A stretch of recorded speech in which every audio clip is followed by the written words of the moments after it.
ప్రభుత్వ వ్యతిరేక విధానాలతో రాష్ట్ర ప్రజానీకం ఇబ్బందులు పడుతున్నారన్నారు బీఆర్ఎస్ నేతలు. కాంగ్రెస్ హయాంలో అన్ని వర్గాల ప్రజలకు అన్యాయం జరుగుతోందన్నారు. ఇచ్చిన హామీలను గాలికి వదిలేసి కాంగ్రెస్ డైవర్షన్ పాలిటిక్స్ చేస్తోందని ఫైర్ అయ్యారు. ప్రశ్నించే వారిపై కేసులు పెడుతూ గొంతు నొక్కేందుకు ప్రయత్నిస్తున్నారన్నారు. కాంగ్రెస్ ప్రభుత్వం ఎన్ని ఇబ్బందులు పెట్టినా పేదల పక్షాన కొట్లాడతామన్నారు బీఆర్ఎస్ నేతలు.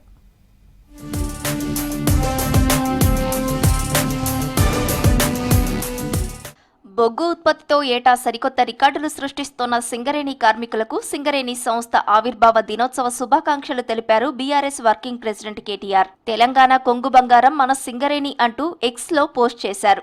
దేశంలోనే మొట్టమొదటి ప్రభుత్వ రంగ సంస్థగా పేరుగాంచిన సింగరేణి వేల మంది కార్మికులకు ఉపాధి కల్పిస్తూ ఎంతో మంది కుటుంబాలకు కల్పవల్లిగా నిలిచిందన్నారు. ఈ ప్రత్యేక రోజును పురస్కరించుకుని సింగరేణి కార్మికులకు యాజమాన్యానికి శుభాకాంక్షలు తెలుపుతున్నానంటూ ఎక్స్ లో పోస్ట్ చేశారు కేటీఆర్.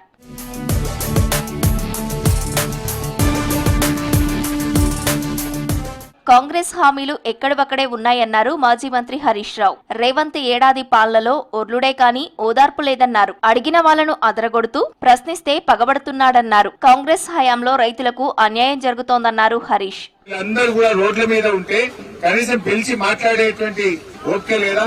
ఆయనకు అల్లు అర్జున్ సమస్య ముఖ్యమైనది కానీ ఈ 20,000 మంది ఎస్ఎస్సీ ఉద్యోగుల సమస్య ముఖ్యంగా.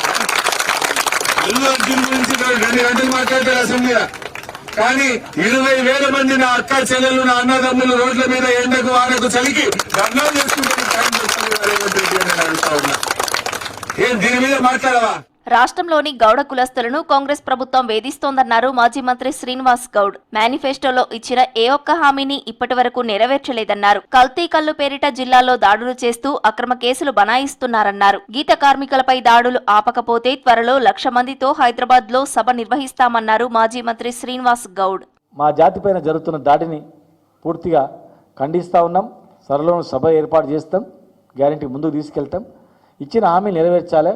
100% ఇచ్చిన హామీలన్నీ నెరవేరిస్తే మాకు కూడా సంతోషమే. హామీలు నెరవేర్చకుండా ఉల్టా ఇట్లా దాడులు చేస్తే మాత్రం సహించాం. భారతదేశ ప్రభుత్వాన్ని కూడా మేము తెలియజేస్తాం. తెలంగాణ తరహాలో ఈ వాళ్లకు వృత్తి ఈ దారులకు వైన్ షాప్లలో కూడా దేశవ్యాప్తంగా కూడా రిజర్వేషన్ ఇవ్వాలని చెప్పి డిమాండ్ చేస్తా ఉన్నాం.